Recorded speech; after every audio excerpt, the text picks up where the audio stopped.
Hi, I'm Melinda Scalfaro with Soul Harris Day Architecture. We're here in Wintersville, Ohio at the site of the new Indian Creek High School building. Actually behind me right now, you'll see the existing high school building. So this site is very compact, and that was one of the challenges when designing this, is designing a new building that could be built while we remain in operation of the existing high school, and then we also have an existing elementary school on this site as well. So this site, you can see there's a lot of topography. There's one way in and one way out.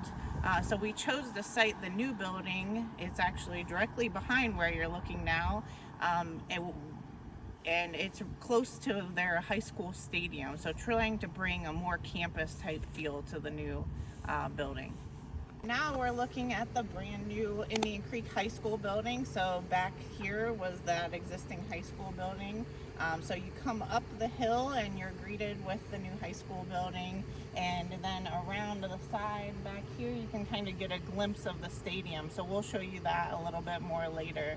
So you can see here we actually chose to recess the entry back a little ways off of the main driveway, and that is one of kind of the passive techniques we use for safety and security in schools, so that anyone approaching the school can be seen before they're right up on the entry. And there's kind of, you can see there's a lot of glass so that those people in the office can really see anyone as they approach the site or the building.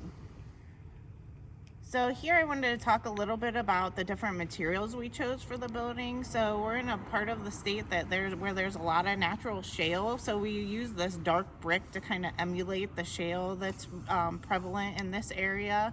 And then we also use, obviously their school colors are red and gold. So you can see we've got some metal panels in both of those school colors to really kind of bring a pop of color and excitement to the outside of the building, kind of hinting at the exciting things that are going on inside. Here we've just stepped inside of the front door. So here we're in the secured vestibule. So there's actually a counter here where visitors will have to scan their IDs and really have their credentials reviewed before they can get anywhere else in the building. You also see there's doors to the main office here. The glass that we saw facing the parking lot is just outside of the shot here. So whenever a visitor does get their credentials verified, then they're able to be buzzed into the main office and talk to the office staff before entering the rest of the building.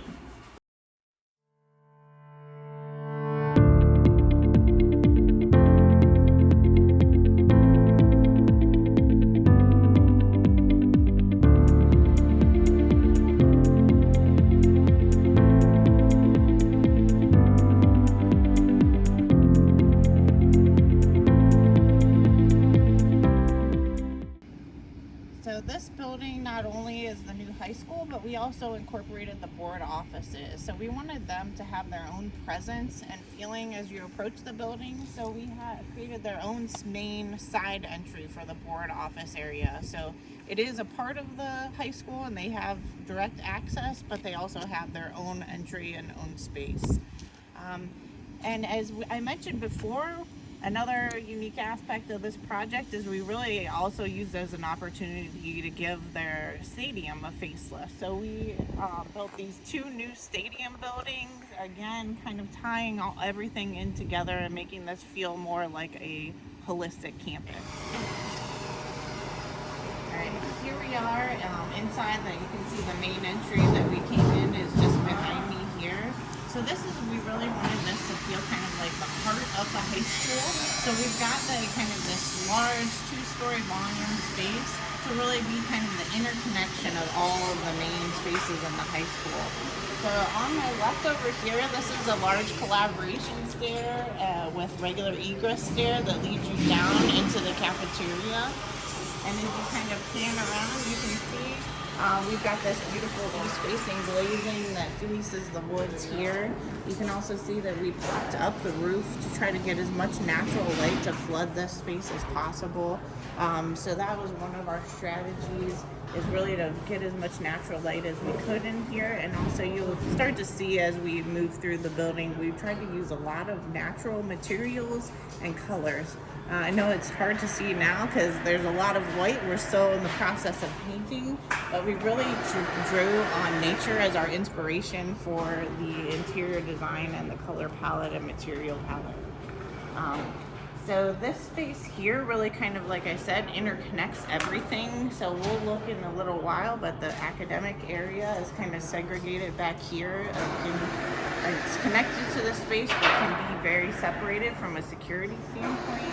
This is our 2-story cafeteria space that interconnects. We have a new auditorium that's behind this wall here.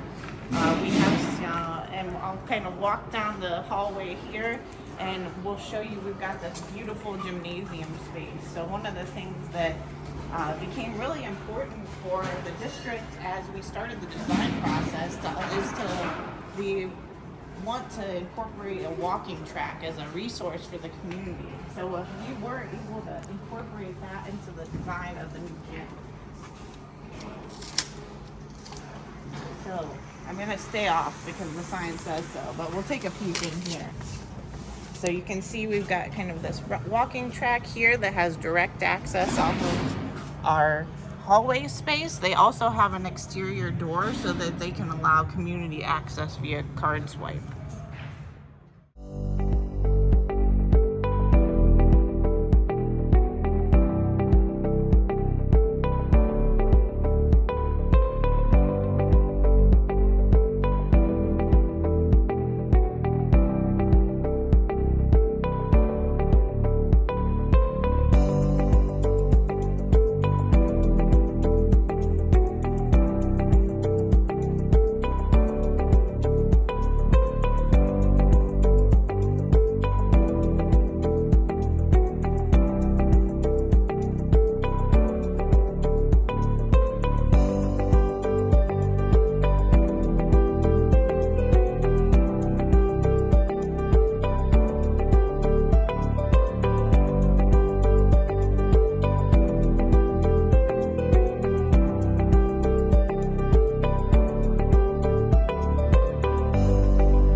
Here we are now on the lower level of the gym, so you can see a lot of school colors, a lot of Creek Pride here. So they're just getting ready to stain the wood floors and lay out all the gym floor markings here. Also lots of natural light, again using as much natural light as we can as possible.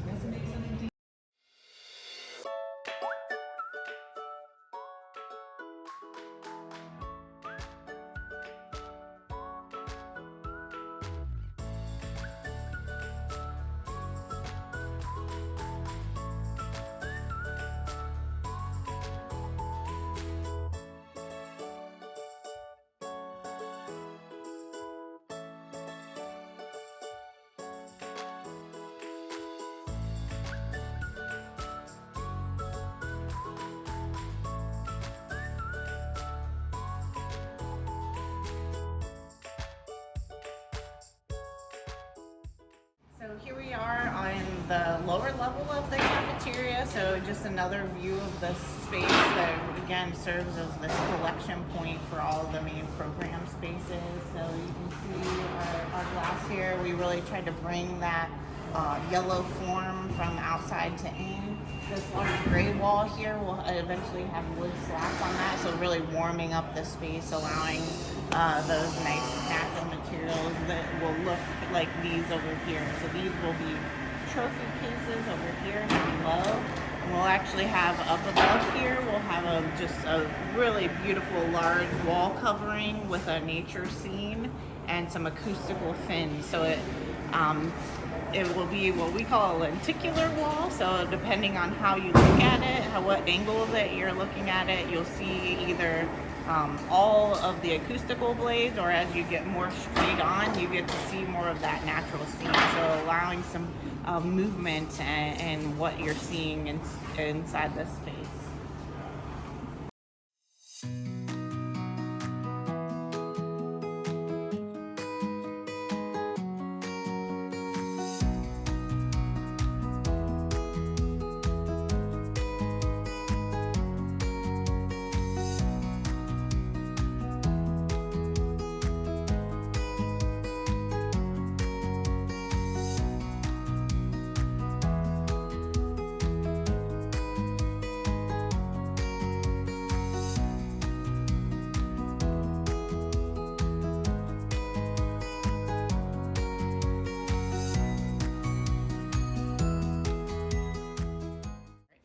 are inside of the new auditorium. This will be about a 700-seat auditorium, which will house the entire high school population if they need to. Also, obviously, used for stage and drama productions.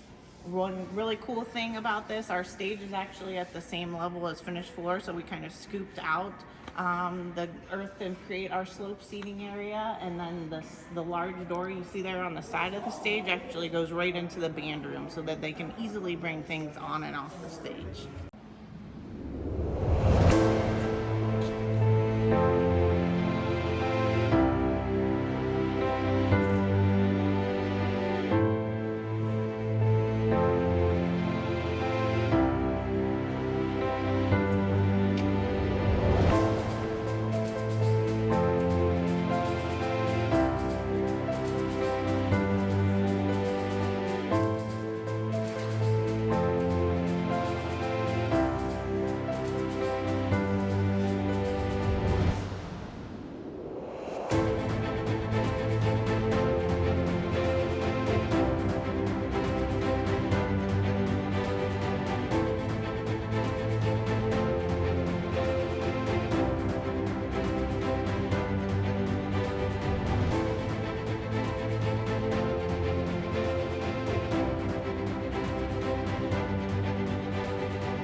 So I'm actually in the art room right now. So if you kind of look outside this window, this is that large 2-story glass that's led into the cafeteria.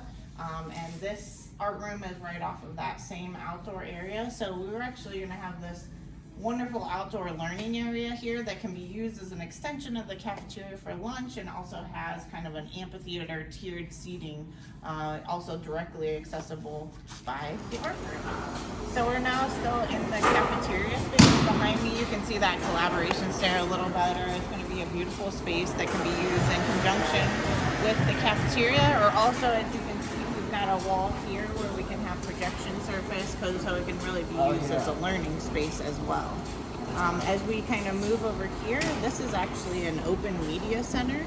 So as we started this project and tried to think about what does education look like over the next 50 years and what does the media center want to be, we kind of reimagined what that was going to be for this school, so that instead of doing a tucked away media center, closed space, what they wanted it to be is they wanted the resources to be accessible to all. So the best thing would be if kids are, pining for those resources. So we really kind of incorporated it right off the cafeteria, so it could have more of that Borders or Starbucks type feel, and could be used again in conjunction with the cafeteria, be used more often and in a more flexible way. And as you pan around, then you can see behind that kind of dark wall is where our cafeteria kitchen is and serving areas. So again, right off of this large space.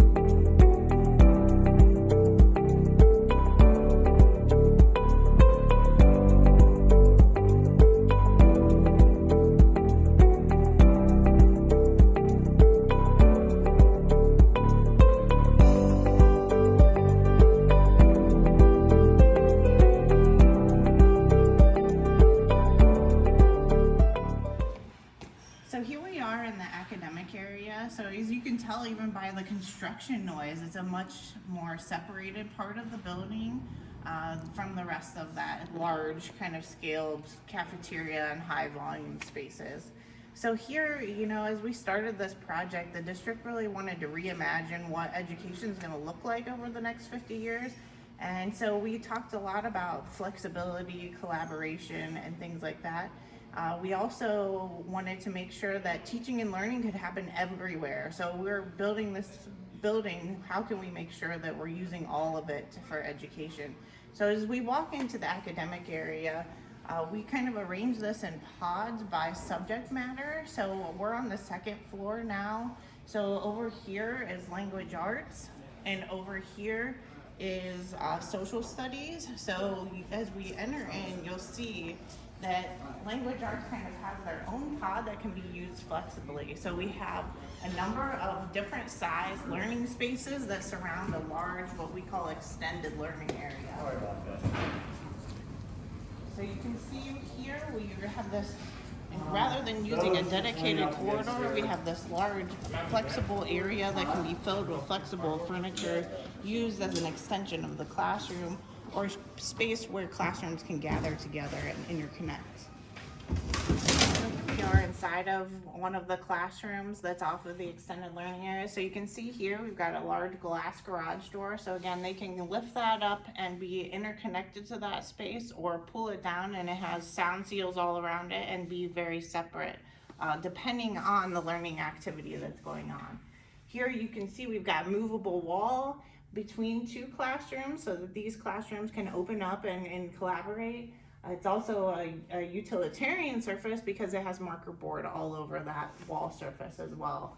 Again, large windows to bring in natural light. We actually looked pretty heavily into the design of the glass on this project, trying to pick the right amount of visible light transmittance so that we encourage the users to leave those shades up as much as possible, allowing the most natural light. So many times we designed our buildings with clear glass, but what we were finding when we were going back is everyone's putting the shade down because there's too much glare. So we looked at using something with a little lower visible light transmittance so that those shades want to stay up and those people inside the space can remain connected to nature outside. Hi, my name is Regina Erdman. I'm the interior designer working alongside Melinda on Indian Creek High School. I'm going to talk a little bit about the interior concept for the high school project. So in the years of high school, students are choosing all different sorts of paths within their life. They're choosing what they want to do in post-secondary school, if they want to go to college. So we wanted to encapsulate that in the building for them. So as you can see with these floor designs, we are allowing students to kind of choose their path.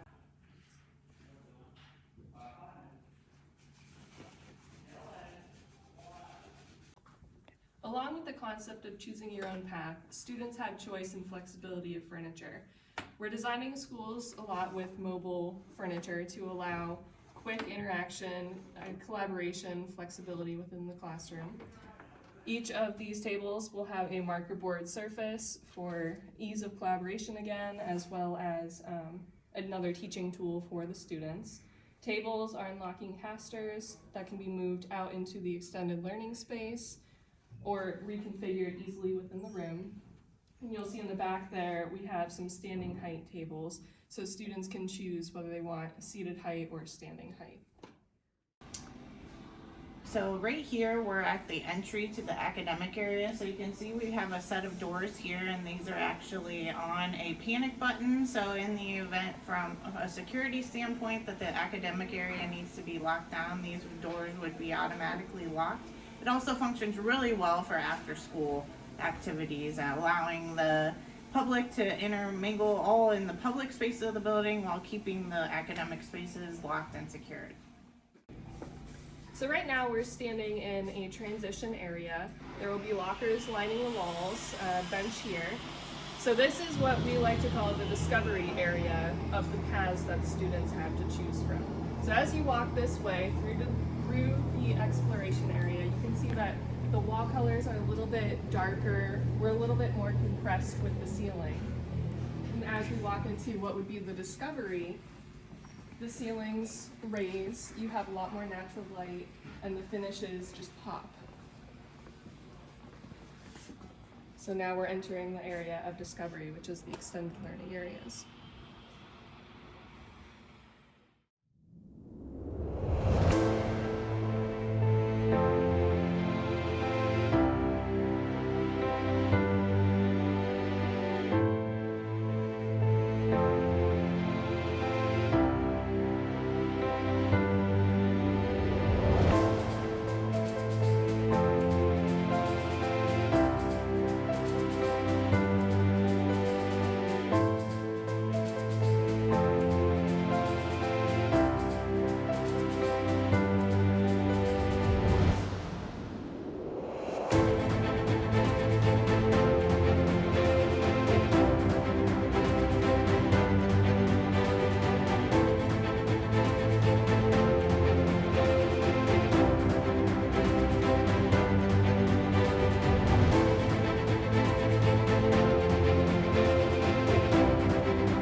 pay very particular attention to is the types of flooring that we put within each space.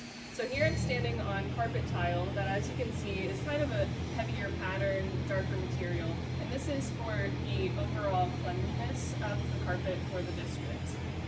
We have it adjacent to polished concrete in our more heavy traffic areas, again from a maintenance standpoint. And then within some of the classrooms, we have sheet linoleum for areas that might need a little bit more cleanliness factor to them.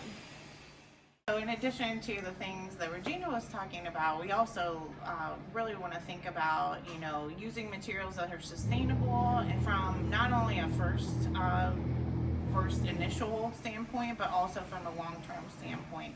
So the things that she mentioned, yes, we all want to make sure that they can be maintained, but how are they maintained? So you can see, like with polished concrete and linoleum, these are both just kind of a wet mop product. So we're choosing products that don't require heavy stripping and waxing and chemicals and things like that. Same thing with carpet, it's very easy to maintain with vacuum and a water extraction process. Yeah. Yeah.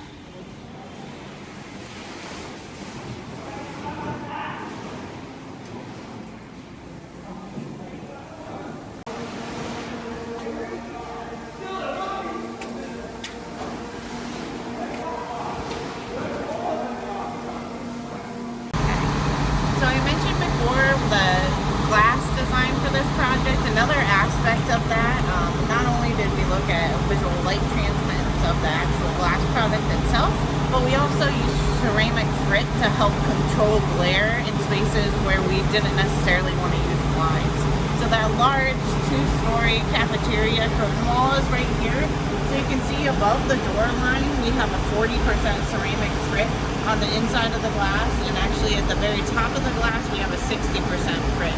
And if you kind of come around to that art room area, we have another area where up again in the top of that glass and then the side, we use a 60% frit to help control glare. So one small thing I wanted to point out here is we also tried to bring those warm materials to the exterior of the building. So you see in the overhang over top of the curtain wall here, we have a metal soffit that looks like wood. So we're getting the maintenance of the metal, but we're bringing that warm material on the exterior.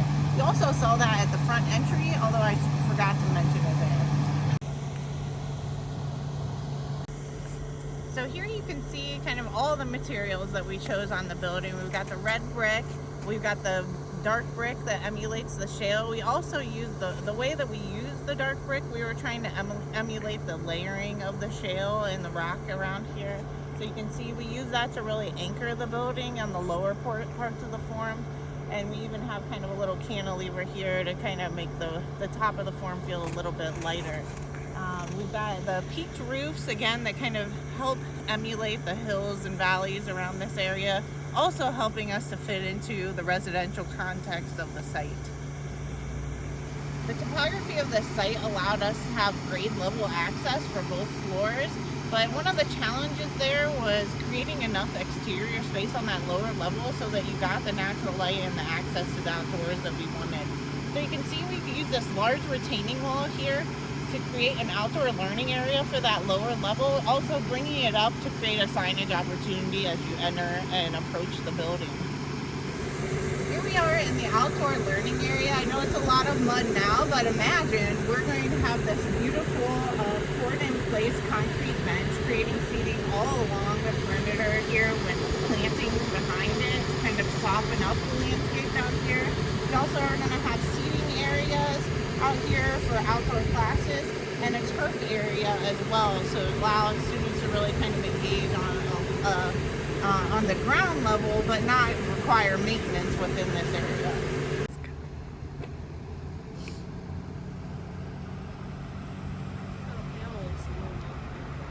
Thanks so much for joining us on the tour of Indian Creek High School.